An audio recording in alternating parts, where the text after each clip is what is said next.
And we're on. And this is 3 yards per carry. I'm Alfredo Artiaga. Simon Clancy is here.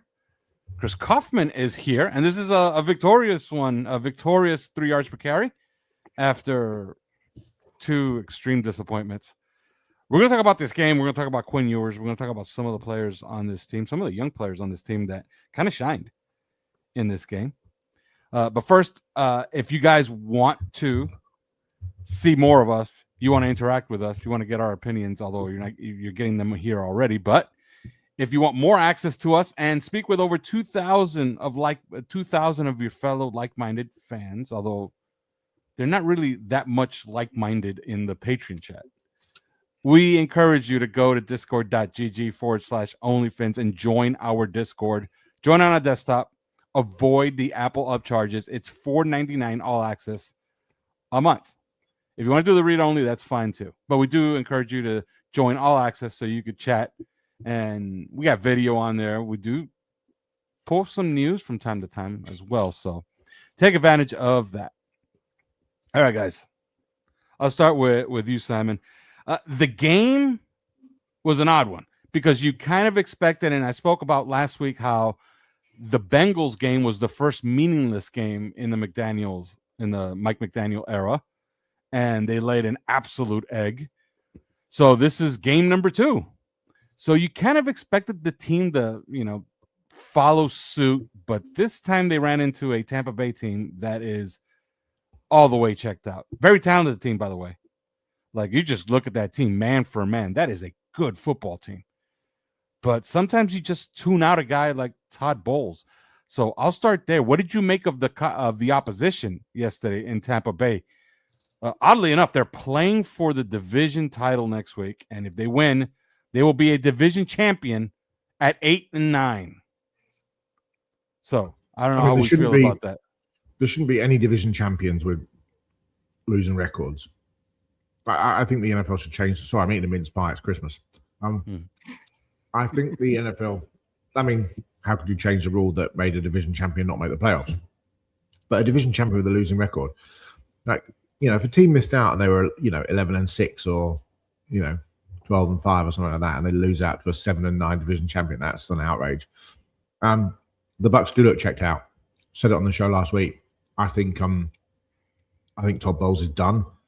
And I think he's done definitely if they lose to the Panthers next week. Baker has kind of struggled second half of the season. Injuries.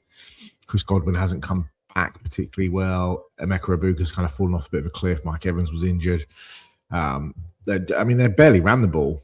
Yes, I know Bucky Evans has been injured, but Rashad White and Irvin was playing yesterday, and they just couldn't get anything going. Tristan Wirfs being out is big. Defensively, they're struggling, can't get pressure. Back end doesn't look great. Antoine Winfield had a bit of a shocker yesterday. So it was a weird Bucs team because on paper 3-4 weeks ago you just thought this is probably going to be a Dolphins defeat, but I thought Miami played pretty well actually, and getting really significant. I was just was looking as you did in the intro. I was just trying to think of the last this draft is shaping out to be everybody's making plays. Everybody's playing. You could literally point to Grant, Savannah, Phillips, Marshall, Trader, Gordon, Ewers, Biggers. All of them have made, fairly significant contributions throughout the season. I'm trying to kind of go through. How many plays is that? 7, 8? 1, 2, 3, 4, 8. When was the last time we picked 8 players who all made really significant contributions? And I can't, you have to go back to sort of, a long time ago, past the kind of I suppose, would you say Yatil Green, Sam Madison, Jason Taylor, Derek Rogers, Ronnie Ward, Brent Smith, Aaron Tanner, Ed Perry? That was a pretty decent. That was 1997, but not necessarily any superstars yet, but that's a pretty decent draft from. Yeah, and I think you could throw another guy on there, and I understand he's a second-year player, but Andrew Meyer was really, really good yesterday. It was, yeah. He was. Like he looks like an NFL center. He looks like a legitimate NFL center. So you re-sign Aaron Brewer, you pretty much have that position solved because Aaron Brewer's the number 1, and that's the number 2, and you're pretty much set at center. Can he play guard? Yeah. Can he play guard? Yeah, that's because they're going to need help there. Oof. But also, the other question is, you're going to have to re-sign Brewer I mean, not this year, but next year, Mm-hmm. to a contract that's going to be, pretty high up in terms of the finances. At what point do you say, you know what, Andrew is not as good, but he's younger, and maybe he can get to that stratosphere, and he's cheap. Sometimes some tough decisions have got to be made. So, but yeah, he spent the whole game wrestling with Vita Vea, and he looked like he belonged. And usually Vita Vea is a guy who can embarrass a center, and that wasn't happening yesterday. By the way, that holding penalty that was called on Andrew Meyer, he was just wrestling with Vita Vea. Yeah. You lose a bit on the athletic front, you do. But that's the most athletic center in the league. If the back of the jersey of number 50 did not say Vea and it said Smith, they don't throw that penalty because he's just simply wrestling him out of the hole and walling him off. But they threw the flag anyway. So same question to you, Chris. The opposition, they look checked out. That's a shockingly talented football team that is going nowhere. Although they are, they're playing for it. They're playing for a division title and a home game. Can you imagine? By the way, if they win, they will likely host, as of right now, the Rams. Can you imagine that? You're the LA Rams, and you got to travel to Tampa. Yeah. Like, that's just not fair. Like, we talked about it on OnlyFans. This was brought up in the owners' meetings last year. And by the way, the owners' meetings are in March, so stay tuned for that. They always make news every year. Last year, the kickoff rules were born. Last year, they tabled it, but it did get votes of reseeding the first round of the playoffs, meaning, yeah, if you win your division, you're going to the playoffs. The 4 division champions are going to the playoffs. But no longer do you get a home game. Now the best record will get a home game. That's what they proposed last year, and it'll come up again. They just got to vote that in because this makes absolutely no sense. It happened last year, by the way, with Minnesota with 14 wins going to a 9-win team in the first round. That makes no sense. Chris, the opposition, Tampa Bay. I was pretty shocked how bad they were. Being honest, and this is, I wasn't on the preview show, so I didn't, I didn't really end up doing a lot of homework on the Bucs, even though I live here. But I may live here, but I don't pay attention to them, right? I was pretty shocked. I didn't realize that since the bye week, they'd been allowing like 28 or 29 points a game on defense. Like, their defense has been awful, really awful. And looking at it, during the game and seeing Antoine Winfield play the way he was, seeing Levante David play the way that he did, was a little bit shocking to see players of that caliber that were struggling as much as they were. And so, I was a little bit surprised. And on offense, they do have good talent there, but they just were not playing connected in any way. And to have Mike Evans completely shut down by Rasul Douglas, and I know Rasul Douglas is, Simon, as you pointed out, probably been the second best player on the defense this year, and behind only Jordan Brooks probably. So, I get that Rasul Douglas is playing well, but Mike Evans was completely outclassed by him, throughout the day. And then, there were times that Emeka Egbuka and Chris Godwin, played all right. And then it was just, but, I think you had it right. They did look like a team that checked out, that has checked out a little bit. And, the comparison made it all the more poignant because Miami has not checked out, and I didn't think that they looked checked out against the Bengals last week either. I thought there was something else going on there. I thought that they were schematically, out coached and out executed, and the game kind of went along a path that is particularly on defense. I thought that some of the early passing and the near misses where Joe Burrow was able to, make something happen a little bit out of plays that probably shouldn't have.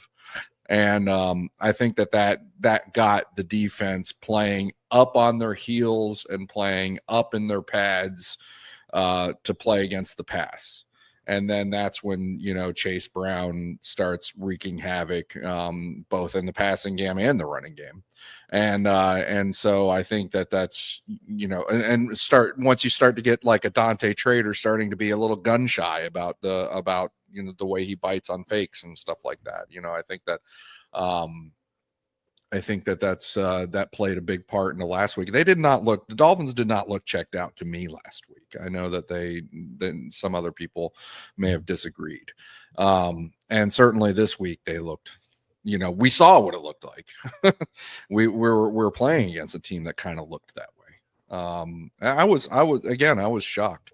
So, but yeah, the Buccaneers, since that bye week, since week 9, that bye week, they've allowed like 29 points on defense per game. They've they've allowed or they've scored like maybe 21, 22 points per game or something like that.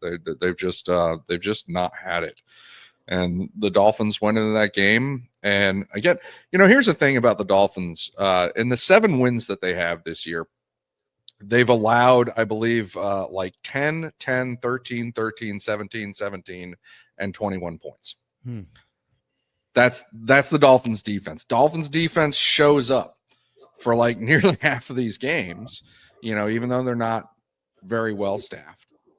And when they show up like this is a winning, this can be a winning team because the defense has the ability to, they not only shut down the Buccaneers offense badly yesterday, they also created all those turnovers.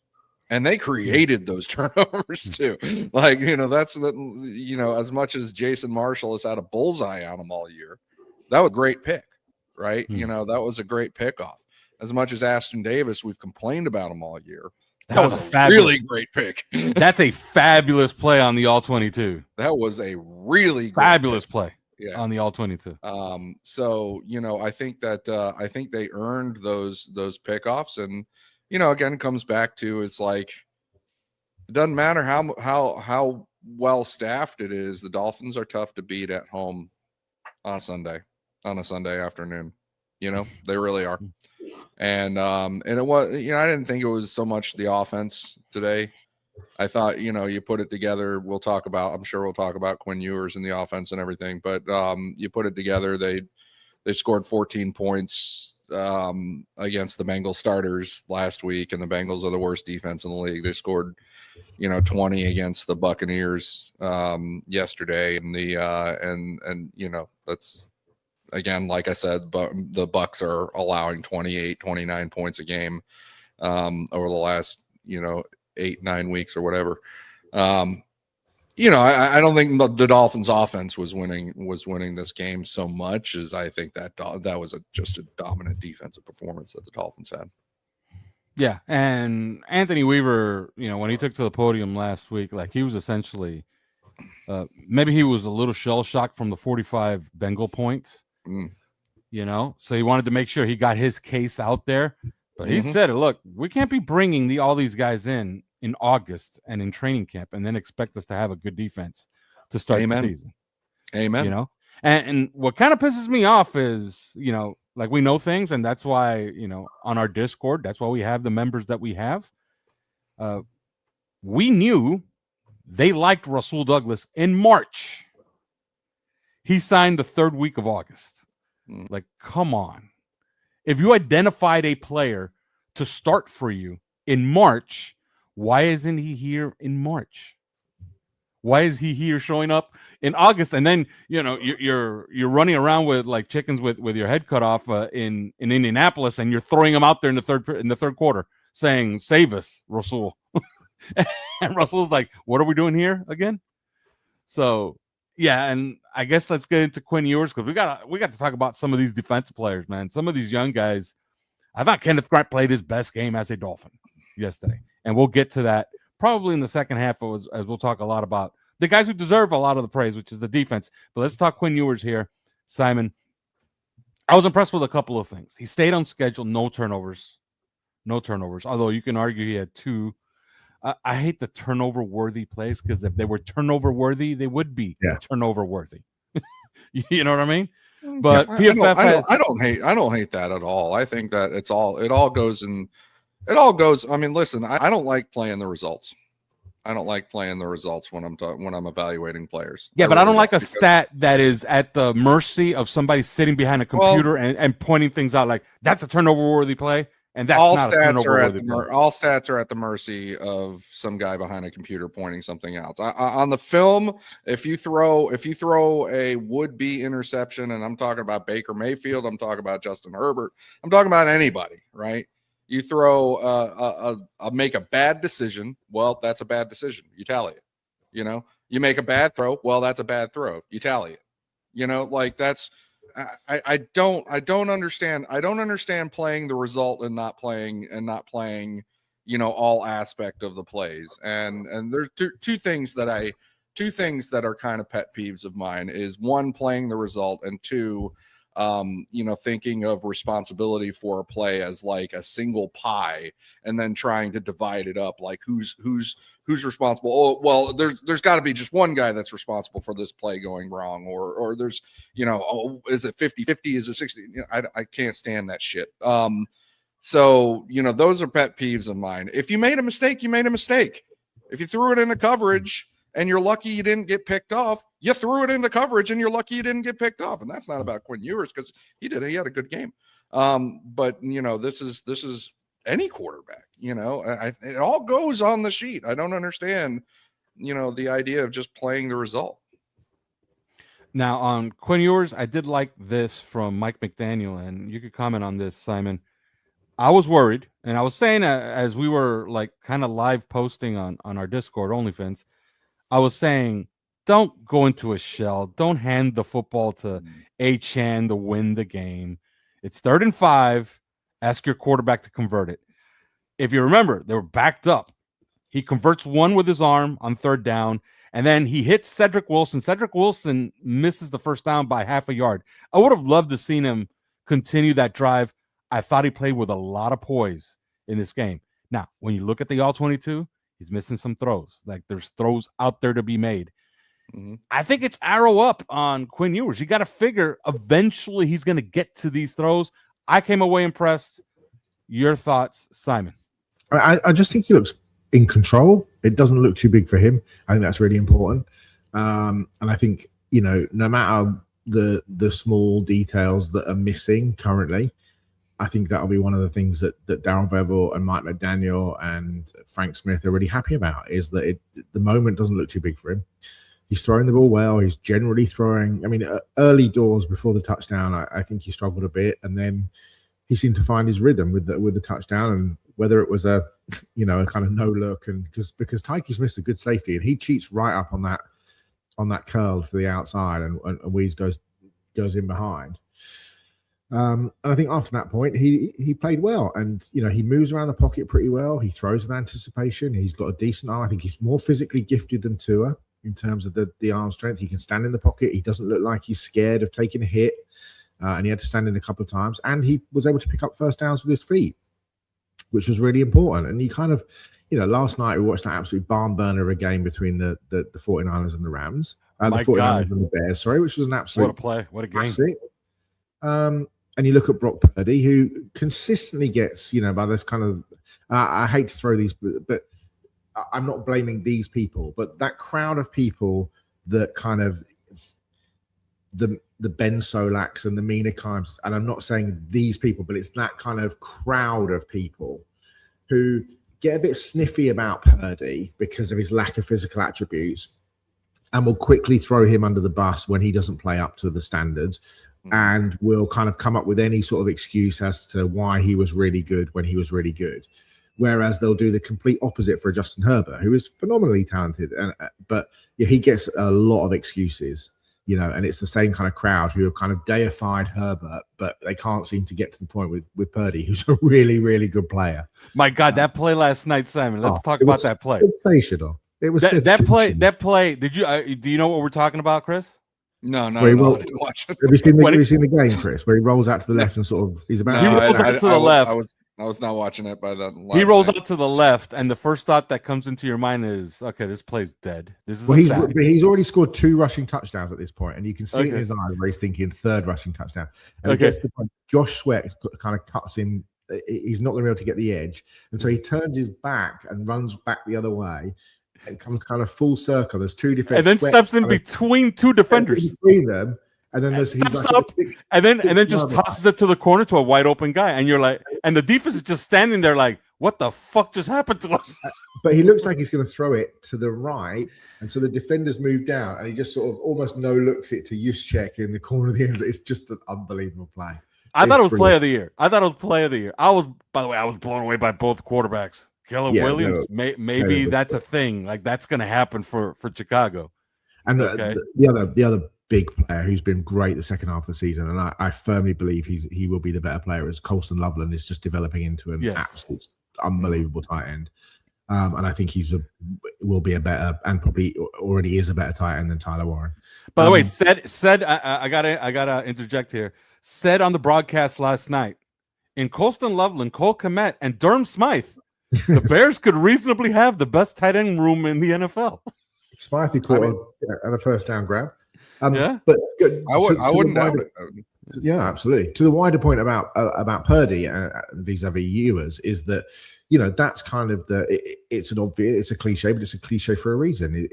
Can he become that kind of player? And I think on Saturday night we talked a lot, and I've got people who watch this and have kind of follow me know that, and you guys know, obviously I have kind of a soft spot for Green Bay. I know a lot of the kind of the Green Bay writers, and Peter Bukowski was tweeting on Saturday night and on Sunday when he was watching the Dolphins saying, Malik Willis is going to look brilliant next season with Jalen Waddle and Darren Waller and Devon Achane and Malik Washington, and that was the talk in our Discord on Saturday night when Malik was doing crazy things to try and keep the Packers in that game and bring them back into that game.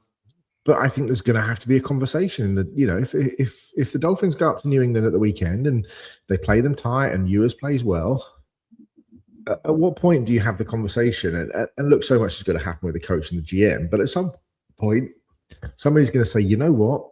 Do we even need to bring in a veteran? We're not going to win the Super Bowl next year.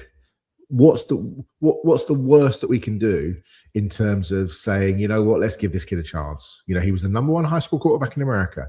He was at Ohio State. He went to Texas. He played well at Texas. He got hurt, but beat Alabama at the start of the year, got injured and struggled a bit.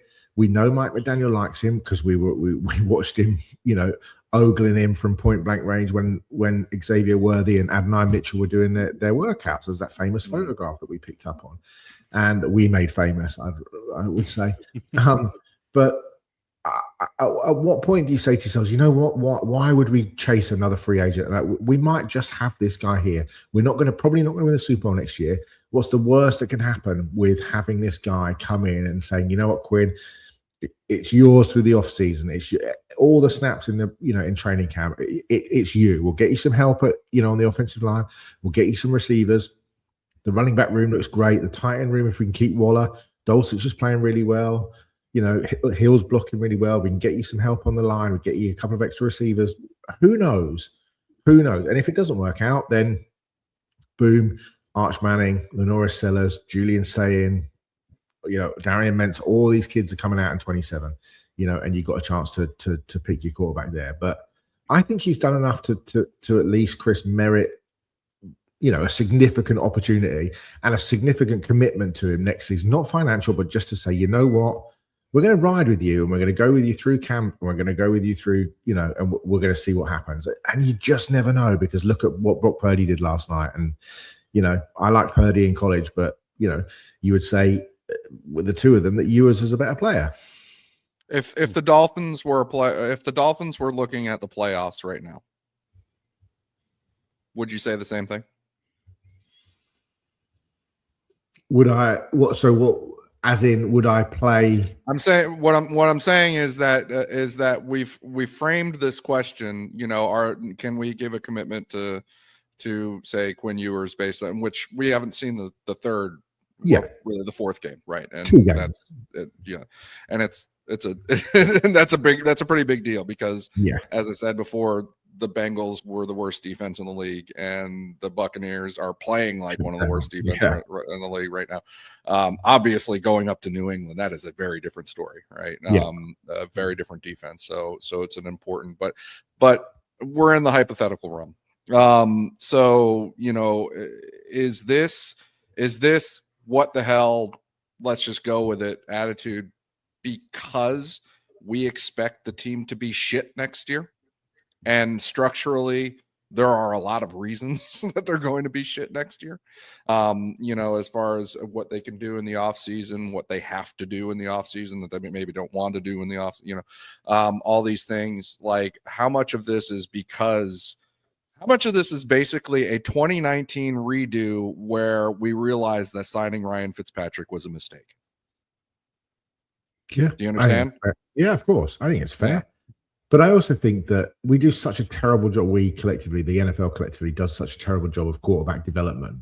You go back and look, and how many times last year was Caleb Williams called a bust, and how many times are young quarterbacks thrown into the fire, and whatever we think about JJ McCarthy, it was clear the second that they decided to draft JJ McCarthy, and it was clear that the second that they decided that, when Sam Darnold lost in the playoffs, that actually they weren't going to ride with the guy that just won 12 games. Yeah, and 13. Yeah, or was it 14 games? Was it? It was a lot of games. The stat is he's won at least 13 games 2 years in a row with two different teams.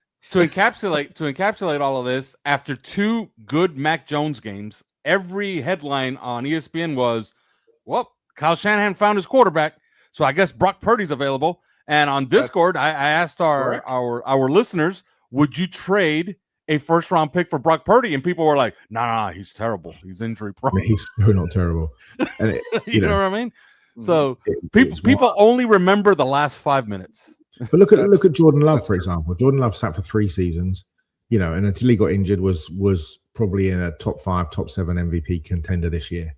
Okay. And I think that there's such an instant kind of, we've got to win now. Quarterback's got to play early. Like, if Fernando Mendoza gets drafted first overall by the Raiders, and why wouldn't he?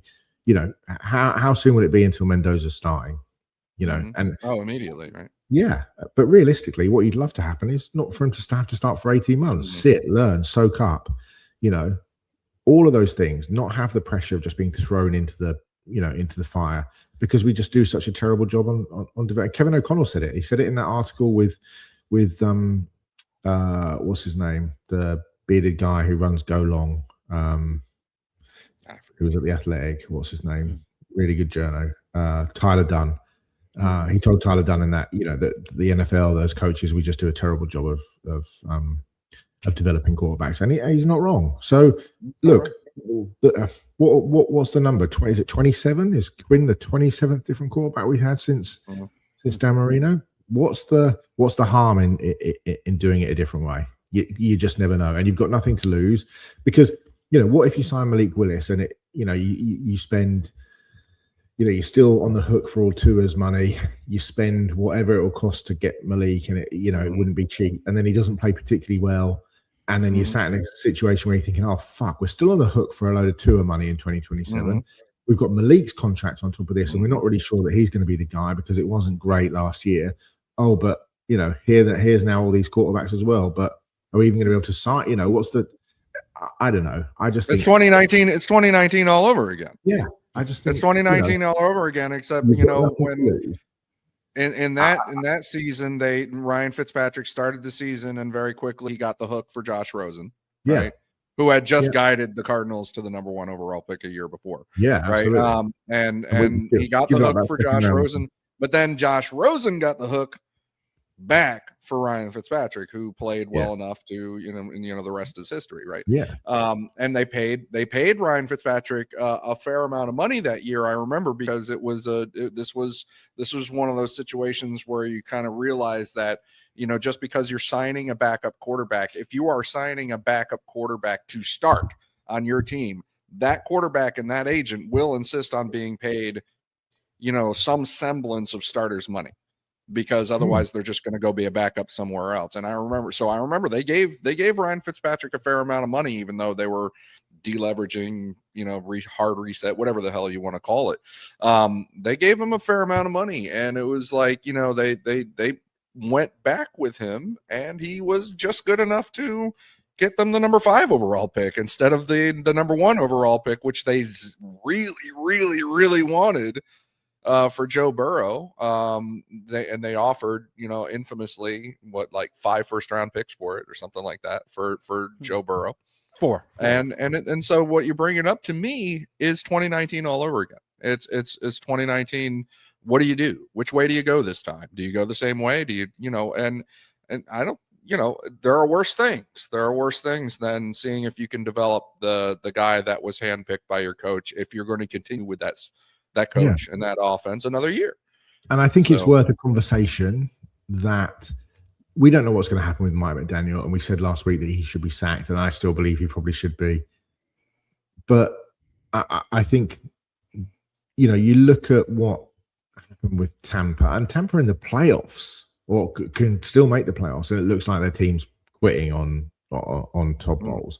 There are a lot of teams around the league. I mean, look at what the Jets are doing. I mean, look how the Jets quit on Aaron Glenn.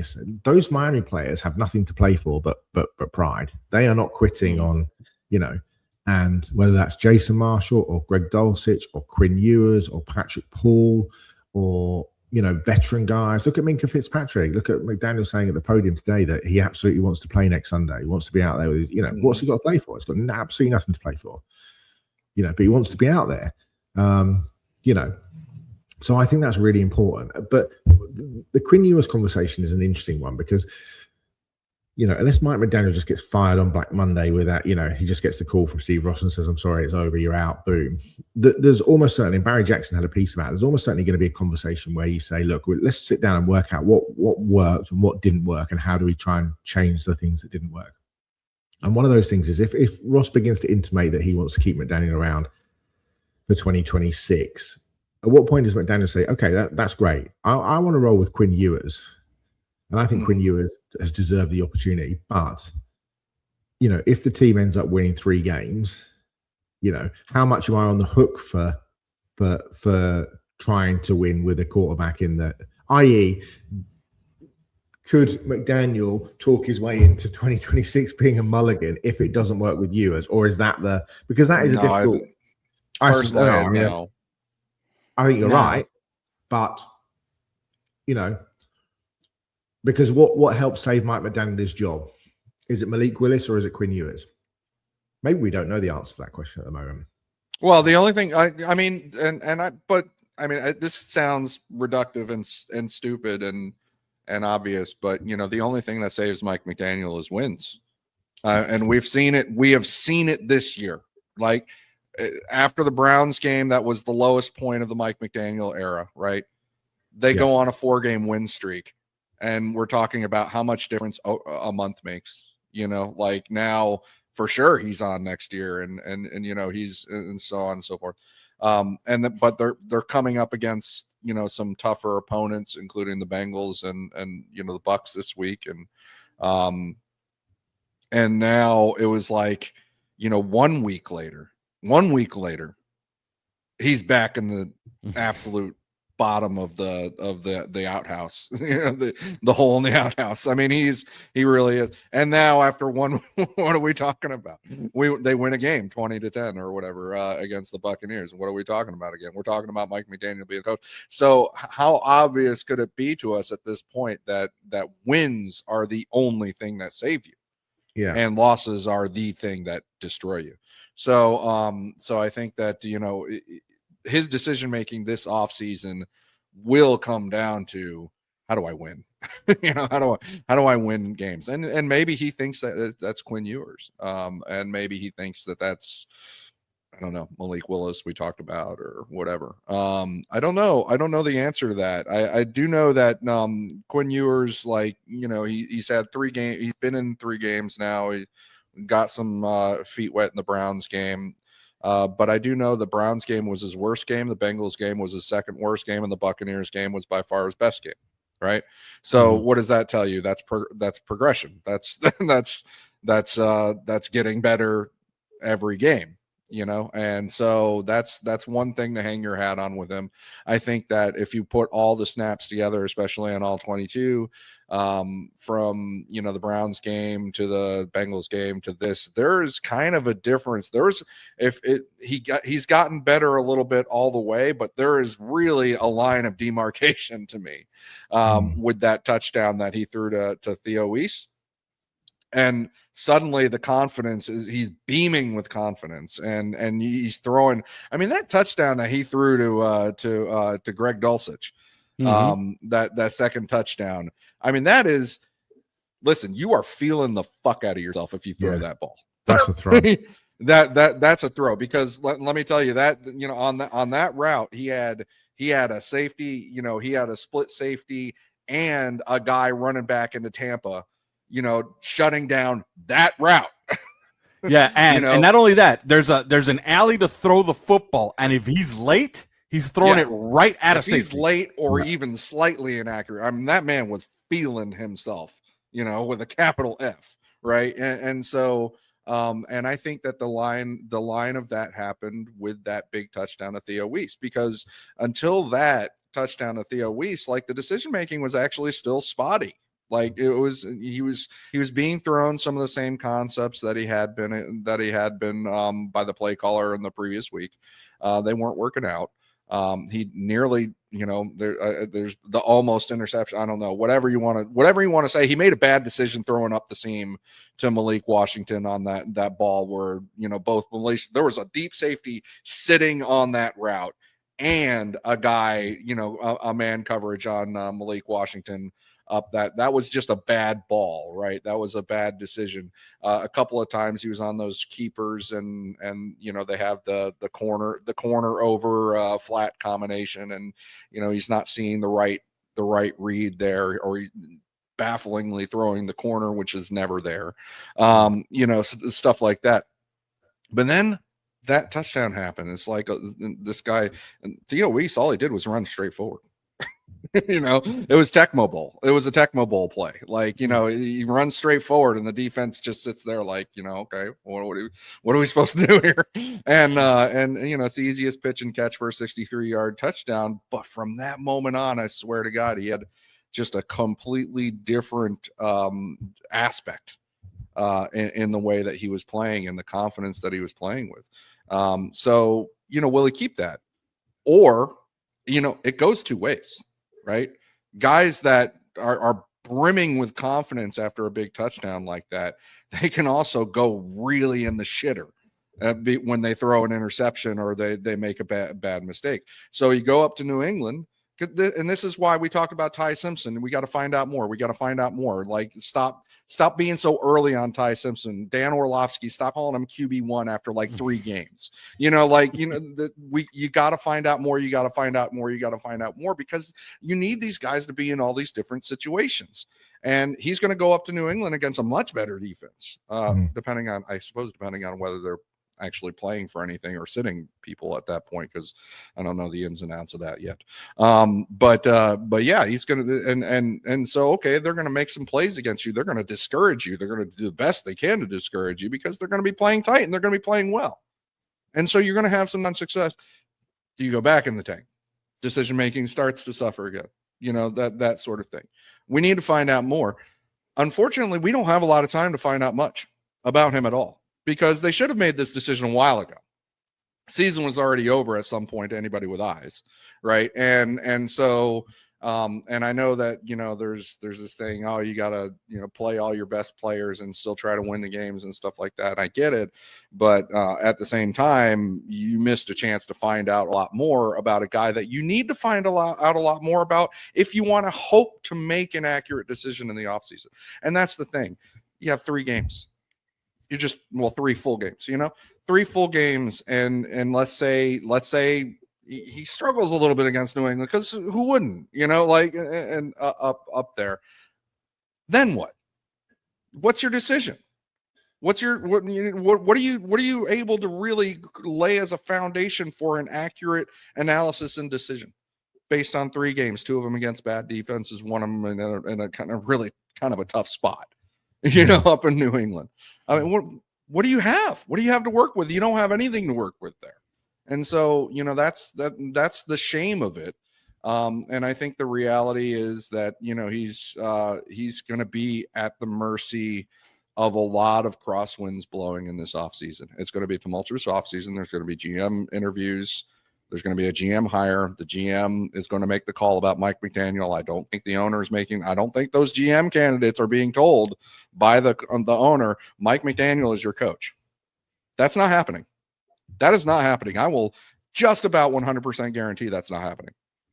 Well, let's take that up in the second half of the show, as we got to go to break. We're a little overdue. But Underdog Fantasy, they are with us for the calendar year of 2026, along with Factor, which is pretty good. Well, now we're getting sponsors not only for the football season, they've recognized that the offseason is what the Dolphins are good at. So might as well get on board with us. Football season is in full swing, and Underdog is the best place to get in on all the action. Playing on Underdog is easy. Just pick whether your favorite players will go higher or lower on stats like touchdowns, receiving yards, interceptions, and more. Get your picks right, and you can win up to 5,000 times your cash. Now, tonight, I really like two plays. Puka Nacua, 0.5 higher touchdowns, and I like Kirk Cousins, higher 225.5 passing yards. I think Atlanta will be behind. He'll be throwing it. And Puka Nacua, there is no Devontae Adams. Who's going to score for them?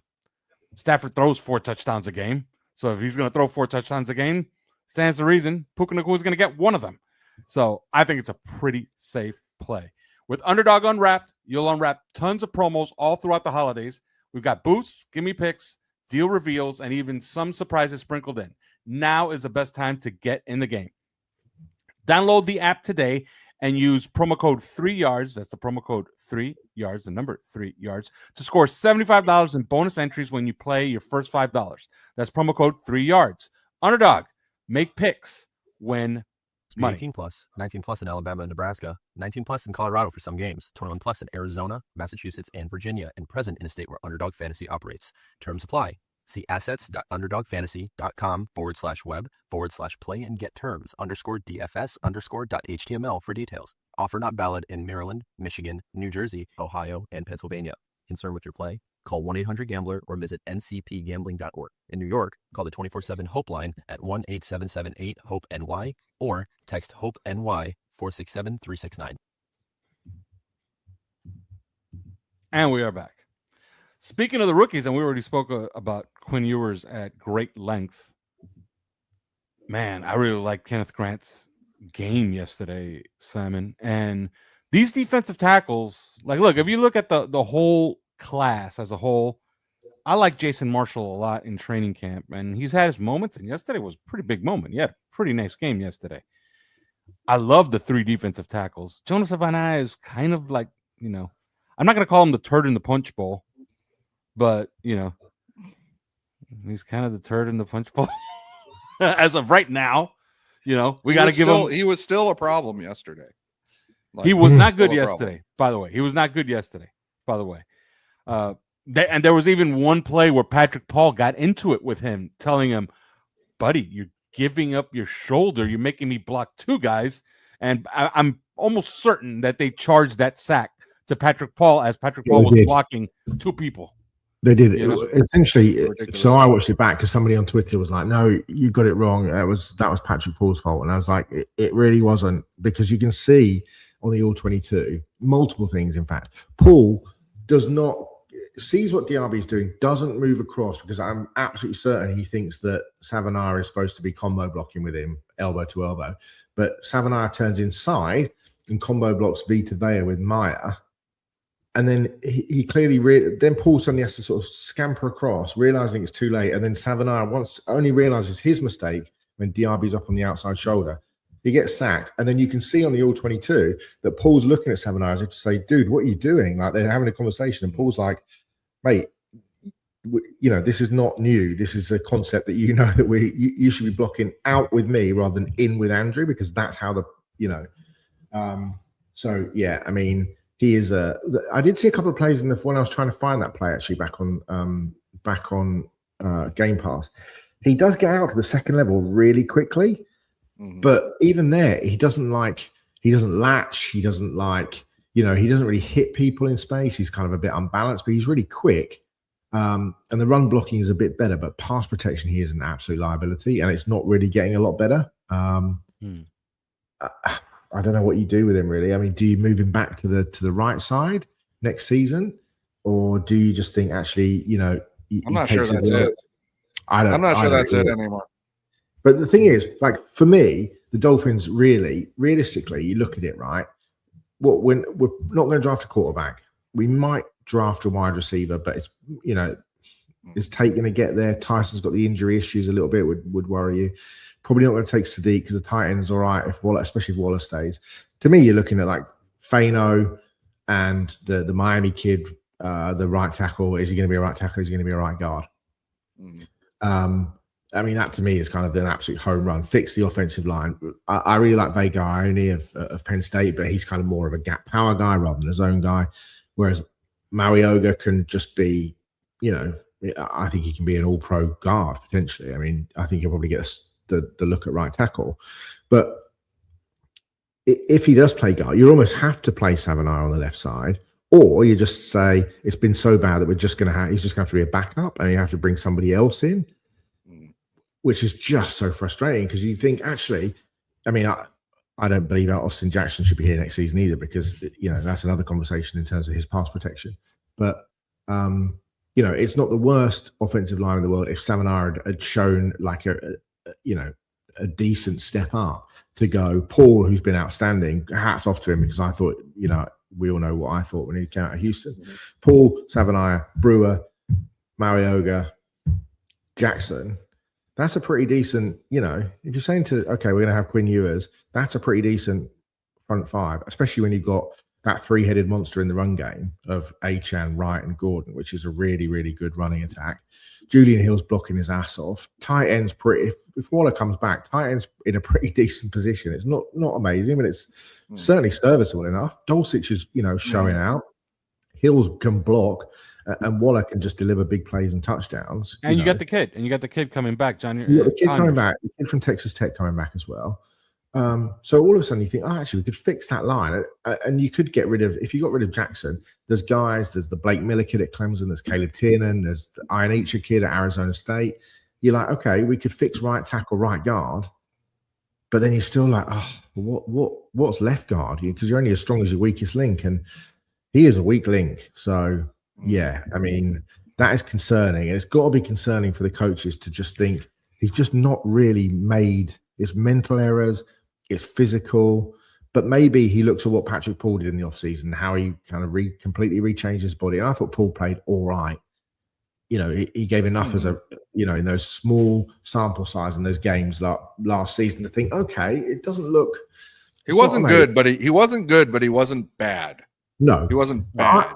I think he's had a, there's some good players out there, some good left tackles, but I think he's been really good as a left tackle, and I did not think I'd say that at all. But you just think, God, if Savanaugh was just even, 2 notches up, that's a hell of a 3 on that, with Paul and Brewer and him in between, and then if you fix that right side.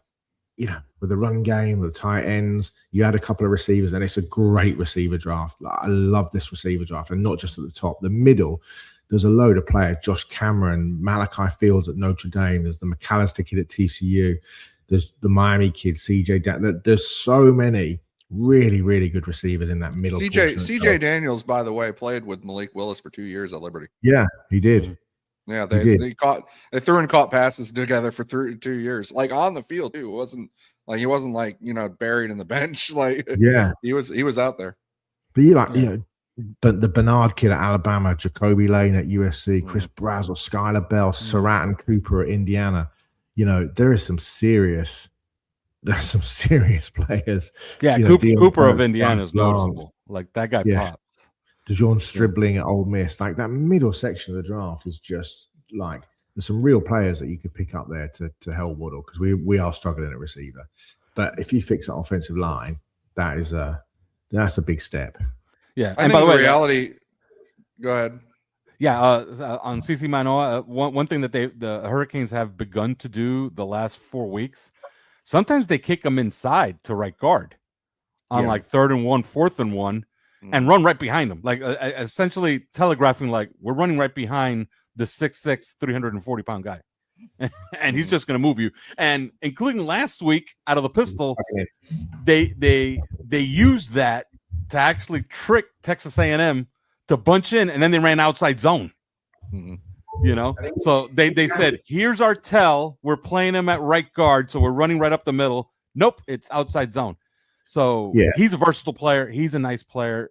If that's what you want in the first round, I think And I the think job he you're did on gonna- Cash Towel was, you know, yeah. He's a noticeable player, and we're gonna get to the. By the way, Chris does not know the matchups for the quarterfinal. No. Well, So that's true. I'm gonna walk him through them. It's a Well- great slate. All 4 Well, games I are was just legit. gonna say though about what's his name, about Jonah Savaiania. Mm. You can't at this point roll into 2026 with him as your planned starter. Mm. You can't. You can't. You can, And you have a roll in- question mark with James Daniels as well. Sure. Well, Yeah. but I think James Daniels is going to be less of a question mark because of Well, the he already cash took that'll be. he took all your guaranteed cash, right, Chris? Well, yeah, no, I mean, he still has cash coming to him next year, and I think that at this point, it's got to be something like $8 million, if I can find it real quick, but it's his cash owed next year is $7.9 million. That's cash owed, so they're not going to pay him $7.8 million of cash based on what happened this year with James Daniels. I would like to, I'd almost like to just say, okay, this year, all right, but next year it's going to be fine. But that's the reality of the situation. It's the cash figure that makes you say, no, we can't do this. We can't afford to throw $8 million at a question mark again, like as we did this year. So no, but I think that what the reality of the situation is with Jonas Avaiani, he cannot be a planned starter. He can be a guy that competes. That's what he is. But we have guys that compete as day 3 picks and UDFAs and that's kind of where he's kicked himself to be right now. And because we're not seeing light at the end of the tunnel at the end of this year. I think that if you kind of screwed up your eyes a little bit and maybe he's playing better, it's one of those that you shouldn't have to struggle to see that he's playing better. And you were struggling to see whether he is actually playing better or not. And this game kind of shows you. These other guys, I mean, for as much as Jason Marshall has been bad this year, and we understandably, first time he's ever played slot, right? He's also a day 3 rookie. He went out and had a great game though against the Buccaneers. Really good game, against a good wide receiver core and Baker Sure. Mayfield, So I mean, now you're like, if he strings together a second good game at the end of the year, now you're kind of like, okay, but by the end of the year, he was starting to get it or something, something along those lines. You're not really seeing that with Jonas Avaiania yet, and so he cannot be a planned starter. You can't. It's not going to happen. Or I don't think it should happen. I don't think it will happen, unfortunately for him. He can be a guy that competes, and we'll see where that comes out. But yeah, unfortunate. Yeah. Kenneth Grant, like I said earlier, I thought he played spectacularly in this game and even showed a lot of spirit. I always like to see that. I like to see defensive linemen argue with the referee. They're human. You get a 6'3", 330-pound man telling you you're missing calls. He's grabbing me. You never know. That guy might keep an eye on your situation over there, and maybe you get a call. You never know. But at least you plant the seed in his head. He played inspired. I liked that he lobbied for some calls that he deserved, quite frankly, because he was being grabbed for the most part, and it didn't discourage him. It didn't discourage him that he didn't get calls. He just kept coming and kept coming and kept coming. And him and Zach Sealer, they looked like something finally. And sure enough, all of a sudden, Zach Sealer is finding himself with what? What does he have? 5.5 sacks now? So he's creeping up in the sack total. When did that happen? When the defensive tackles started showing up. And we also learned that Zeke Bigger's nickname is Big. That's his nickname, is Big. So I guess we could finish there before we do a little college football, and then we'll give our game balls. By the way, Devon Achane, so good that we think he's having a mediocre game, and he has over 4 yards per carry and like 120 yards from scrimmage. He is so good. But yeah, I guess we could talk about those defensive tackles, Simon. Pretty safe, right?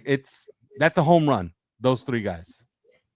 I think it's I think it's encouraging. A home run feels like, you know, a home run to me is you know, looking at Byron rookie of the year. If he were rookie of the year, that'd be a home run. Yeah, this is like a triple, a standing triple.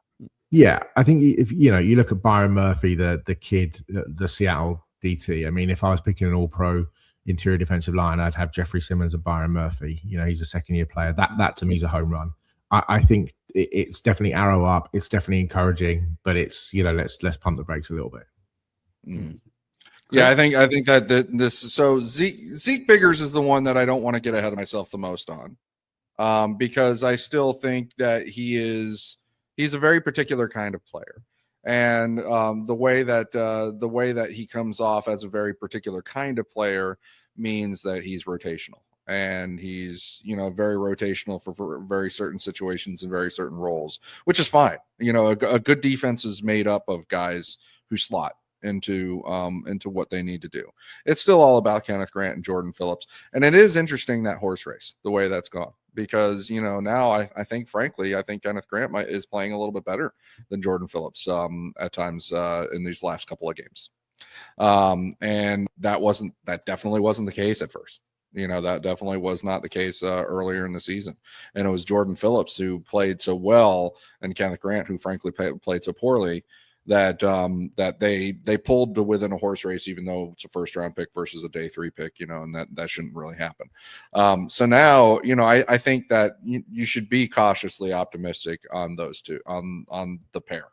Because, you know, we still have a lot of tape on Jordan Phillips that says, this guy, as young as he is, with body development that's happening and things like that, could be a star, like an absolute star. And now we're getting encouraging results from Kenneth Grant as well. And Kenneth Grant, but, you know, the encouraging results, is this guy the next Jeffrey Simmons based on what we're seeing week in, week out? That's not what I see out there. I see him making good plays, right? You know, it's like you were suggesting. You know, this isn't how Byron Murphy is playing or how Jeffrey Simmons is playing. It's just encouraging. I said that before, you know, the expectations might be down to more of like, you know, an Ashawn Robinson than where it used to be. And, you know, maybe that's okay. Maybe that's where we're at right now. And we're just going to see, you know, going forward in the future next year, if there's a big jump up in that second year, or a big jump down, like we're seeing with Chop Robinson. You know, that's the other thing. All right, let's do game balls, and then we'll pick these quarterfinal games. It's a great slate. I like all 4 games. I think all 4 games are going to be pretty good. Game balls, I'm going to go nice and boring here. On offense, Greg Dulcich. This was the game that Greg Dulcich became president of the United States. Remember when CNN did that headline because a president bombed somebody? Greg Dulcich, I thought, played very, very well. He was obviously Quinn Ewer's favorite target, so he gets my game ball on offense. And on defense, Jason Marshall. So I'm going chalk here both ways.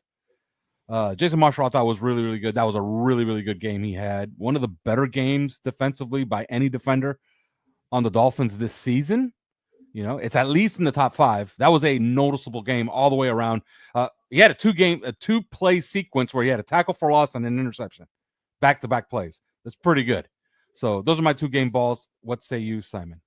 I'm going to say Dulcich, and I'm going to say Russell Douglas. I think he's playing at a very, very high level. You know, as good a cornerback play as we've had in Miami since Xavier Howard was playing at a high level. And I'm always reticent about signing guys, you know, giving them new contracts, especially given our situation. But I think you know, if Anthony Weaver's going to stay, we're going to play the same defense. You have to re-sign Russell Douglas. Yeah, I thought he was excellent yesterday. Yeah, on defense, it's got to be between Rasul Douglas for the way that he absolutely shut down Mike Evans. Mike Evans. But also, Zach Sealer was up there. Like this might have been his best game all year. When I look back and just saw what he was doing play for play, and so it's between those two. I will go with Rasul Douglas just because that is more of a headline producing, feat. What he did to Mike Evans during the game. So, defensively, I think you do want to go with that. I mean, offensively, I am tempted to give, Quinn Ewers the shout out. He performed like once he got that touchdown out of the way, it was so much different. It was so much different than it had been. I mean, it still wasn't perfect by any means, but he did play well offensively, and I thought that he kind of drove the story on offense after that big touchdown. And so I think that was a big deal for him, and you could see it in all of the players' body language, right? It wasn't just his own. Like the celebrations, and they're talking about how swaggy he is, and stuff like that. And it's not just talk. You could see that everywhere from the team. So, give the man his credit in this first, really strong outing that he had as a quarterback, as a rookie. All right, let's pick the college football playoff. Simon, your thoughts? It's the Cotton Bowl, Miami, Ohio State. I'm not going to pick it for obvious reasons. You know where my loyalties lie. For Miami to be competitive in this game, have a chance to win, they're going to have to prove what Josh Pate and David Pollock say, which is that they have an offensive line and defensive line advantage. The problem is Ohio State, I believe, has the advantage everywhere else, and that's an issue. So they're going to have to muddy this game up to have a chance to win it late. And if they win, it's going to be something like 2017. They're going to have to essentially do what Indiana did in that game where they beat them 13-10. Your thoughts on this game, Simon? Yeah, I think Ohio State win, and it's pretty comfortable. All right, Chris? Man, I'm really tempted to pick the Miami upset here, because I think that that's what they're good at doing, is muddying up some things, and I think that we have seen that Ohio State can be drawn into that. And there was a point this year, I swear to God, it looked like Miami was the best team in college football, and then they completely fucked it. and we're good at suddenly weren't, and now I just wonder, because college seasons are sloppy, and sometimes when you look that good and then you completely screw yourselves, and then sometimes you start playing that well again, so I'll take the upset. I'll take the Miami Hurricanes upset here. All right, moving on. Bama in the Rose Bowl against Fernando Mendoza and Indiana. Indiana is really, really good up front. Their front seven is really good. There's a nice matchup because Kellen DeBoer, I think, got something out of that team in the second half against Oklahoma. I'm tempted to go Alabama, but this is Fernando Mendoza. He's been sitting there waiting, licking his chops. I think he plays spectacularly. They beat Alabama. I'm not going to say comfortably, but let's call it a touchdown in the Rose Bowl. Your thoughts, Simon? Yeah, I think Indiana win this. I think Mendoza and that team feels like a team of destiny. I think Indiana win. Chris, this is going to be their toughest. The toughest. I don't like. Here's what I'll tell you. I don't like the layoff. For Indiana. I think they're a team that needs to keep that train rolling, and so I don't like them having a number of weeks. In between the games. So I think this is going to be the toughest. I mean, yes, they feel like the team of destiny, so I will pick them. But man, if Alabama beats them, I'm not going to be that surprised, honestly. And what a big fan I am of Mendoza. But I just think that, I think there's something to be said for that. It's like the team that has the bye week and then also sat their starters in week 17, and then they show up for their first playoff game, and all of a sudden it's like, holy shit, what just happened? Yeah. And for those wondering, one thing that Fernando Mendoza will not do is not have a weird moment like John Mateer had against Alabama. Like Fernando Mendoza doesn't do that. He just doesn't. You just jinxed him just now. I did. Like he's So he's going to gonna have throw- the worst. So he's He's gonna gonna throw throw a it mind-numbing interception. Is what you're gonna say? He's gonna. I think he's going to somehow throw an interception backwards, and like I don't know. It's going to be weird, but thank you. Yeah, I do trust Fernando Mendoza to play on schedule and safe football in this game. I like him. I don't think he's losing. Ole Miss, Georgia in the Sugar Bowl. I think Georgia's the best team in college football. They don't have the best quarterback, but Gunnar Stockton is like the most Georgia quarterback of Georgia quarterbacks. They run the ball. They play defense. They're absolutely loaded on defense. They have a lot of talent on that team. I think they're going to win the national championship. I got Georgia comfortable against Ole Miss. Your thoughts, Simon? Yeah, Georgia by 3 touchdowns. Yeah. That's Chris? a comfortable one, Georgia. All right. And this is, I think, the game of the week, which is Oregon, Texas Tech. Now, here's the thing. Texas Tech, I love that team. I love that defense, but their quarterback, and I understand he's had a monster year, but Baron Morton has been shaky the last few weeks. I just like the quarterback matchup for Oregon, and they're in the Orange Bowl. They're down here, my neck of the woods. They're going to be at Hard Rock Stadium. Maybe Dante Moore can get a little comfortable in that stadium. I think Oregon wins. I think it's going to be a really good game. I think this will be the best of the 4 games. Oregon by a field goal. Your thoughts, Simon? Yeah, I think Texas Tech might win this. Baron Morton's a good quarterback.